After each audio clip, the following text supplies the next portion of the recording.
Hello friends, good morning. तो हम आपका स्वागत करते हैं हमारे YouTube channel knowledge with Rishabh पर। बहुत दिन से वीडियो लेक्चर नहीं आ पा रहा था, थोड़ा सा कुछ समस्या था, इस कारण से हम लोग रिकॉर्ड नहीं कर पा रहे थे। देखिए, आज जो स्टार्ट हम करेंगे वो क्लास 11 का ही करेंगे। जो हम लोग क्लास 11 में पिछले बार पढ़े थे रेडॉक्स, पढ़े नहीं थे, पढ़ रहे थे रेडॉक्स अभिक्रिया। रेडॉक्स अभिक्रिया में या अपचयोपचय अभिक्रिया जो आपका चैप्टर है उसमें 3 वीडियो लेक्चर हुए। इसमें कुछ बात हम जाने हैं, जैसे ऑक्सीडेशन नंबर को निकालना, और कुछ बात हुआ था ऑक्सीकरण और अपचयन पर।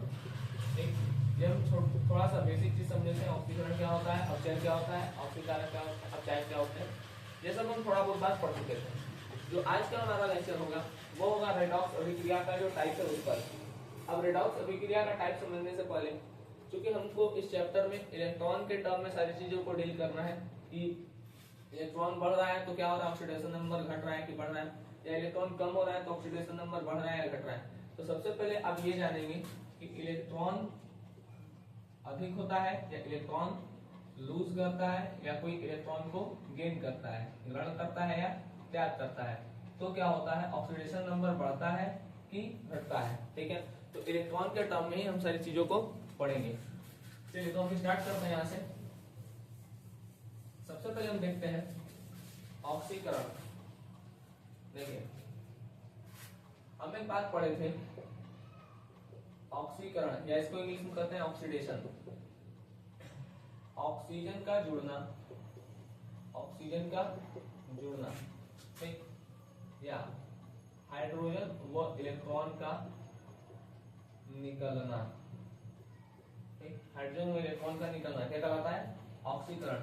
आपको इसी के टर्म में पढ़ना है। जैसे मान लीजिए हमारे पास कुछ एक्स है, अगर हम इसमें से एक इलेक्ट्रॉन को निकाल दें, एक इलेक्ट्रॉन को निकाल दें, तो इसके ऊपर एक प्लस चार्ज आ जाएगा। ठीक है, तो प्लस चार्ज आ रहा है मतलब इसका क्या हुआ है, ऑक्सीकरण। अभी हम आ रहे हैं उस बात पर। अगला देखते हैं अपचयन। मान लीजिए कोई एक्स है और इसको एक इलेक्ट्रॉन दे दिया गया, तो इसको एक्स के ऊपर एक इलेक्ट्रॉन आ जाएगा, ये इसका हुआ है अपचयन। अगर कोई इलेक्ट्रॉन का त्याग कर देता है तो ऑक्सीकरण, अगर कोई इलेक्ट्रॉन का ग्रहण करता है तो अपचयन। इलेक्ट्रॉन का त्याग मतलब ऑक्सीकरण, ठीक, इलेक्ट्रॉन को ग्रहण मतलब अपचयन। अब देखिए, जब त्याग हुआ है तो यहाँ पर इसके ऊपर कोई चार्ज नहीं था, 0 था, लेकिन यहाँ पे प्लस का 1 हो गया है। ठीक, यहाँ पे प्लस का 1 हो गया है, तो 0 से +1 क्या हो रहा है, बढ़ रहा है। इसको मैथ्स के टर्म में समझिएगा, अब इलेक्ट्रॉन के टर्म में इसको नहीं समझिएगा। ठीक है, क्योंकि इलेक्ट्रॉन का मतलब होता है, इलेक्ट्रॉन से समझेंगे तो इलेक्ट्रॉन की कमी हुई है उसमें। ठीक है, लेकिन हम नॉर्मल भाषा में अगर देखें तो 0 से 1 हो रहा है, मतलब क्या हो रहा है, बढ़ रहा है, मतलब चार्ज क्या हो रहा है, इंक्रीज हो रहा है, आगे चार्ज बढ़ रहा है।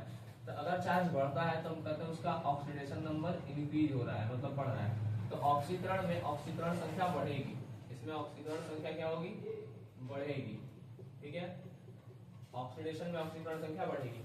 यहाँ पे 0 था, यहाँ पे 0 से क्या हो गया है, -1, तो अपचयन में ऑक्सीकरण संख्या कम होती है। अपचयन में ऑक्सीकरण संख्या क्या होती है, कम होती है। ठीक, जैसे अब हम एक एग्जांपल लिख रहे हैं, जैसे आप लिखे होंगे NaCl। ठीक है, Na तो Na प्लस Cl2 करते हैं। इसका जब हम देखेंगे तो Na प्लस Cl माइनस। ठीक, सोडियम का क्या हुआ है, प्लस चार्ज आया, मतलब इसका ऑक्सीकरण, यहाँ पे भी 0, यहाँ पे भी 0।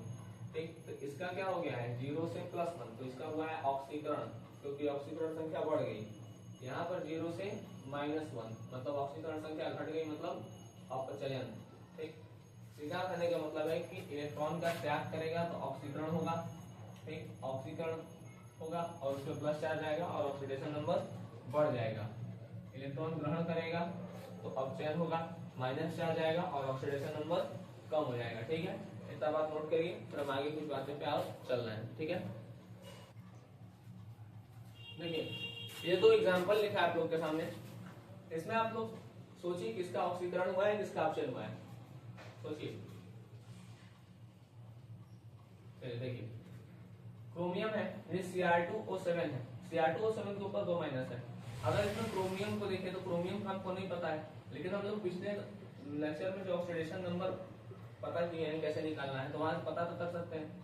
ये 2x हो जाएगा plus -14 equal to 2, 12x equal to 6 आ जाएगा। ठीक, ये कितना आएगा? क्रोमियम यहाँ पर +6 है, Fe +2 है, यहाँ पर क्रोमियम +3 है, और यहाँ पे Fe जो है वो सॉरी यहाँ पे +3, यहाँ पर ये +2।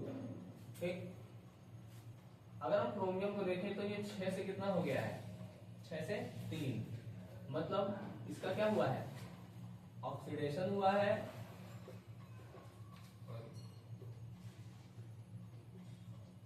ऑक्सीडेशन हुआ है कि रिडक्शन हुआ है, मतलब ऑक्सीकरण हुआ है कि अपचयन हुआ है? तो 6 से 3 कम हुआ है, तो कम हुआ है मतलब क्या हुआ है? कम होने का मतलब अपचयन। और ये 2 से 3 हुआ है, मतलब इसका क्या हो गया है? ऑक्सीकरण। ठीक, एक का अपचयन हुआ, एक का ऑक्सीकरण हुआ। नेक्स्ट देखिए, यहाँ पर जिंक पे कोई चार्ज नहीं है, और यहाँ पे +2 है, 0 से +2। ठीक, मतलब इसका क्या हो गया? ऑक्सीकरण। और यहाँ पे हाइड्रोजन के पास +1 है, +1 से यहाँ पे हो गया है 0, मतलब इसका क्या हो गया है? अपचयन। ठीक, तो कहने का मतलब है कि लिख देना नीचे, ऑक्सीकरण में क्या होता है? ऑक्सीकरण में प्लस चार्ज आएगा, ऑक्सीडेशन नंबर बढ़ेगा। ठीक, प्लस चार्ज आएगा और ऑक्सीडेशन नंबर बढ़ेगा। इलेक्ट्रॉन का प्लस चार्ज कब आता है? इलेक्ट्रॉन का त्याग करने में। अब चैन में क्या होगा? अच्छा सॉरी, चार्ज बढ़ेगा लिख रहे हैं। ठीक है, चार्ज बढ़ेगा, चार्ज बढ़ेगा मतलब ऑक्सीडेशन नंबर बढ़ेगा। ऑप्शन में क्या होगा? जो आवेश होगा या चार्ज होगा वो कम होगा, चार्ज कम होगा, इसकी वजह से ऑक्सीडेशन नंबर भी कम हो जाएगा। जिसका चार्ज बढ़ रहा है, ठीक है, उसका ऑक्सीकरण होगा, जिसका चार्ज बढ़ रहा है उसका ऑक्सीकरण होगा, और जिसका चार्ज कम हो रहा है उसका अपचयन होगा। ठीक, इतना बात याद रखिएगा। ठीक, चार्ज बढ़ेगा तो ऑक्सीकरण, चार्ज कम होगा तो अपचयन, और बढ़ेगा तो ऑक्सीडेशन नंबर भी बढ़ेगा, चार्ज कम होगा तो ऑक्सीडेशन नंबर भी कम हो जाएगा। ठीक है, ये कुछ बात था। अच्छा, एक चीज और, आप लोग ऑक्सीकारक और अपचायक पढ़े होंगे। ऑक्सीकारक और अपचायक थोड़ा सा बता दे रहे हैं। ऑक्सीकारक क्या होता है और अपचायक क्या होता है? देखिए, जैसे नहीं करें यार, इसको नोट करिए, इसको इरेज करके समझा दे रहे हैं। ठीक है, देखिए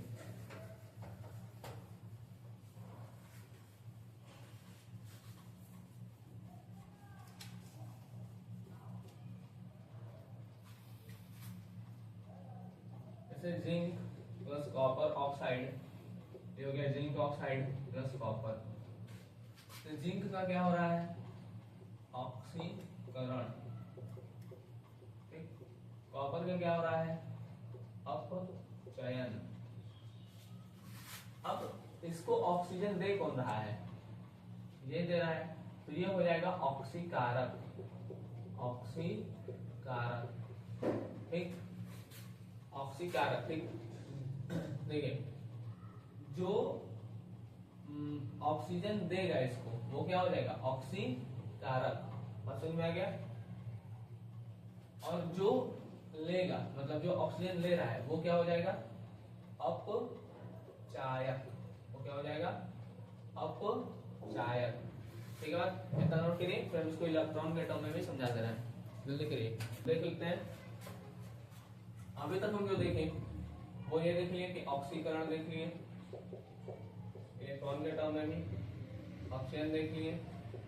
अब आते हैं ऑक्सीकारक और अपचायक पे। जैसा भी हम आपको एक एग्जांपल दिए थे सोडियम और क्लोरीन का, तो होगा क्या? यहाँ पे Na पे प्लस आ जाएगा और क्लोरीन पे माइनस आ जाएगा। सोडियम का क्या हो रहा है? ऑक्सीकरण।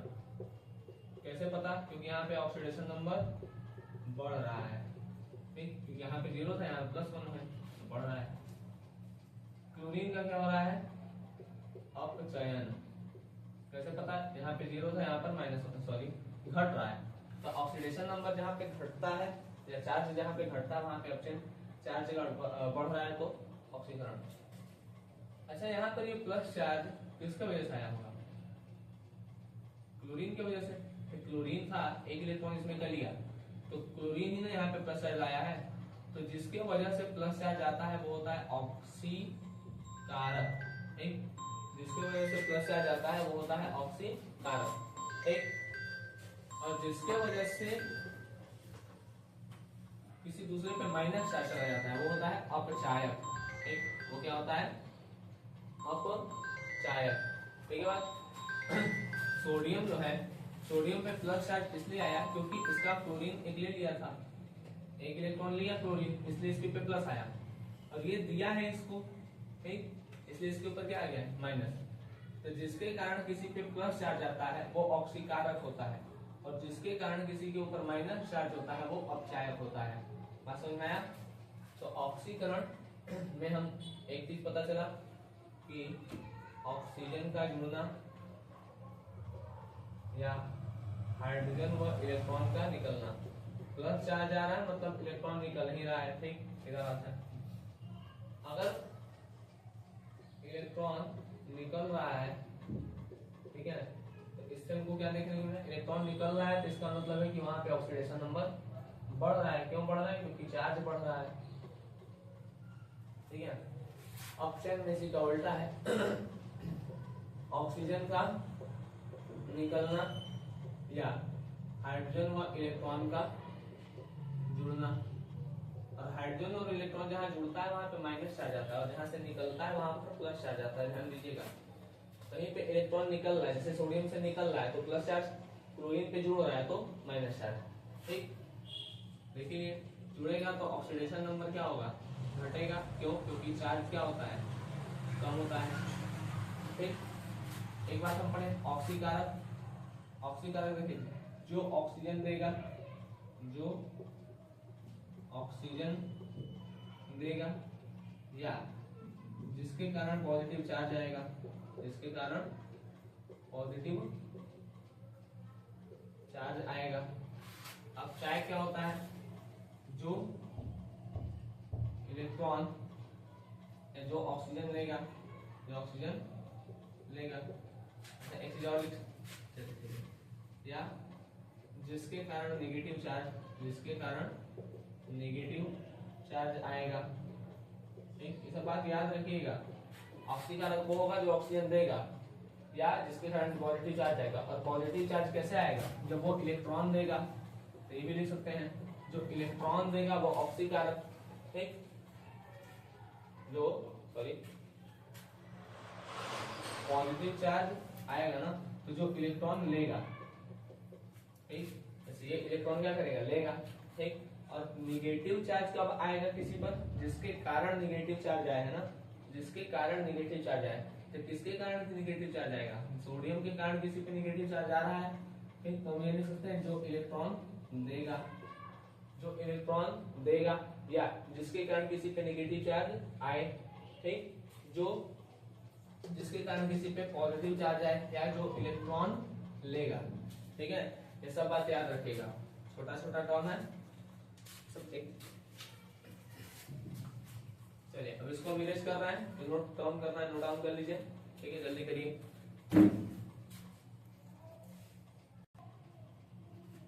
आइए, तो यहाँ पे देख लेते हैं रेडॉक्स अभिक्रिया के प्रकार। रेडॉक्स अभिक्रिया के दो टाइप हैं, एक है ऑक्सीकरण अभिक्रिया, सॉरी, एक है अभिकारक अणु के आधार पर और एक है अभिक्रिया की प्रकृति के आधार पर।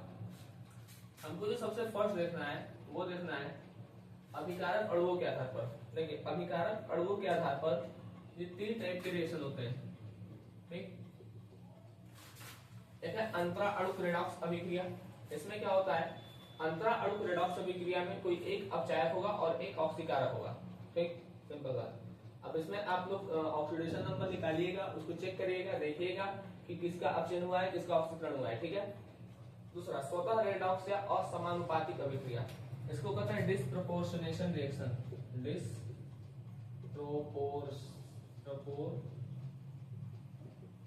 डिस्प्लेसनेशन रिएक्शन। देखिए जब किसी एक ही परमाणु का ऑक्सीकरण भी हो और अपचयन भी हो, जैसे यहाँ पे +1 से +2 हो रहा है, तो इसका हो रहा है ऑक्सीडेशन, और यहाँ पे प्लस से यहाँ पे 0 हो जा रहा है, मतलब इसका हो रहा है रिडक्शन। तो एक ही कॉपर है जिसका ऑक्सीकरण भी हो रहा है और किसी का अपचयन भी हो रहा है। तो जब एक ही परमाणु का ऑक्सीकरण भी हो और उसी का अपचयन भी हो, उसको कहते हैं स्वतः रेडॉक्स या असमानुपातिक अभिक्रिया। ठीक, जब डेफिनेशन हम बोल रहे हैं उसको आप लोग नोट कर लीजिएगा।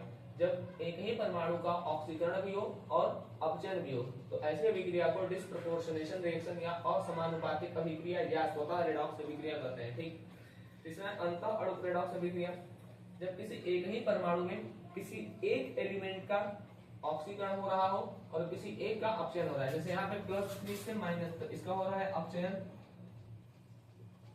इसका क्या हो रहा है अपचयन हो रहा है, और यहाँ +3 से +5 हो रहा है क्लोरीन, मतलब इसका ऑक्सीकरण हो रहा है।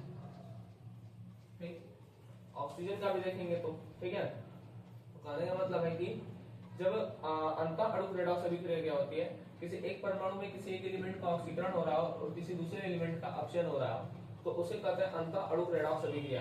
इसमें जो आपको सबसे मेन पढ़ना है वो पढ़ना है ये स्वतः रेडॉक्स या असमानुपातिक अभिक्रिया। जो अंतः अणु रेडॉक्स अभिक्रिया है ये भी इसी में आएगी। ठीक है, क्योंकि मतलब ये भी इसी तरीके का होता है, इसका बस एक अलग से हेडिंग है। ठीक है, मतलब हो वही चीज रहा है, एक ही परमाणु का ऑक्सीकरण भी हो रहा है, उसी का अपचयन भी हो रहा है। ठीक, तो इसको भी आप इसी में ले सकते हैं। अब जो हमको पढ़ना है वो पढ़ना है अभिक्रिया की प्रकृति कहलाता है, जैसे योग अभिक्रिया, विस्थापन अभिक्रिया। ठीक है, तो ये सब चीज हमको पढ़ना है। इसको हम आज नहीं पढ़ेंगे, इसको हम पढ़ेंगे कल, लेकिन उसके पहले हम आपको एक सीरीज दे दे रहे हैं, उस सीरीज को आप लोग याद करिएगा। ठीक, वो सीरीज को याद करेंगे तो ये आगे बताने में आसानी होगा। तो आज जो रेडॉक्स अभिक्रिया है आप लोग उसको देखिएगा कि इलेक्ट्रॉन के टर्म में कब ऑक्सीकरण होता है और कब अपचयन होता है, कब वो ऑक्सीकारक बनता है और कब वो अपचायक बनता है।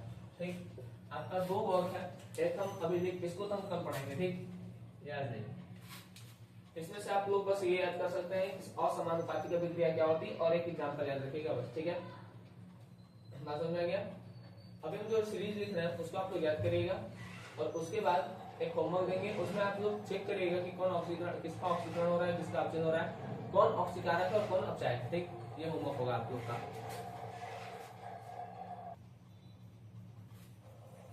तो आइए हम लोग देख लेते हैं, ये आपका होमवर्क है। इसमें आप लोग को ये बताना है कि किसका ऑक्सीकरण हो रहा है, किसका अपचयन हो रहा है। ठीक, कौन ऑक्सीकारक है और कौन अपचायक है। ठीक, ये अब हम जो कह रहे थे ये चीज, जैसे lithium, potassium, barium, strontium, calcium, sodium, magnesium, तो ये जो सीरीज दिया हुआ है, ठीक है, ये ऐसे है, तो ये यहाँ से ऐसे डिक्रीजिंग ऑर्डर में है ना नीचे।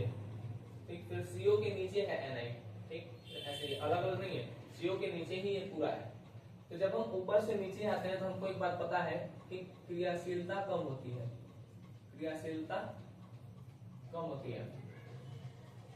इसके साथ साथ हमको 2 चीज और याद रखना है। देखिए, जैसे जैसे हम नीचे आते हैं वैसे वैसे जो अपचयित होने की क्षमता है ना, अपचयित होने की क्षमता बढ़ती जाती है, होने की क्षमता तो इनकी बढ़ती जाती है। ठीक, समझ में आ गया। मतलब नीचे आने पर रिड्यूसिंग एजेंट जो होता है वो इंक्रीज करता है, मतलब पावर ऑफ रिड्यूसिंग एजेंट क्या होता है, इंक्रीज करता है। ठीक है बात, तो इसका बात हम कल करेंगे, आज इसको आप लोग याद रखिएगा। ठीक, इस पे जो रिएक्शन आएगा वो डिस्प्लेसमेंट रिएक्शन का आएगा। ठीक है, मतलब रेडॉक्स अभिक्रिया में जो डिस्प्लेसमेंट रिएक्शन है वो चीज, और भी मतलब जो योग अभिक्रिया, प्रतिस्थापन अभिक्रिया, धातु के साथ अभिक्रिया, सब बात हम इसी के सहारे करेंगे। ठीक, वो मतलब ऑक्सीडेशन और रिडक्शन होना चाहिए किसका या नहीं होना चाहिए, तो वो सारी बातें हमको यहीं से पता चलती है। ठीक, अभी ये अब बात इसको छोड़िए, इसको हम कल बताएंगे। ठीक है, अभी बस याद रखिएगा आप इसको लिख लीजिएगा। ठीक, नहीं याद करना होगा तो कम से कम 2-3 बार लिख लीजिएगा, तो ध्यान में रहेगा। जैसे lithium, potassium, barium, strontium, calcium, sodium, magnesium, aluminium, manganese, zinc, chromium, फिर आयरन, कोबाल्ट, CO है, निकेल, लेड, हाइड्रोजन, कॉपर, पारा, silver, gold, platinum, iodine, bromine, chlorine और फ्लोरीन। ठीक, ये याद रखिएगा। तो आज का लेक्चर हम यहीं पे समाप्त करते हैं। ठीक, उम्मीद करते हैं आप लोग को इसमें से बहुत सारी इसकी बातें समझ में आई होगी। जो रेडॉक्स अभिक्रिया में हमने चर्चा की वो समझ में आया होगा। अगर कहीं पर आपको दिक्कत है, कुछ नहीं समझ में आ रहा है, तो आप उसको कमेंट सेक्शन में पूछ सकते हैं। ठीक है, बाकी हम कल चर्चा करेंगे और आगे रेडॉक्स अभिक्रिया पे। तब तक के लिए धन्यवाद। आप लोग अच्छे से पढ़ाई करते हैं।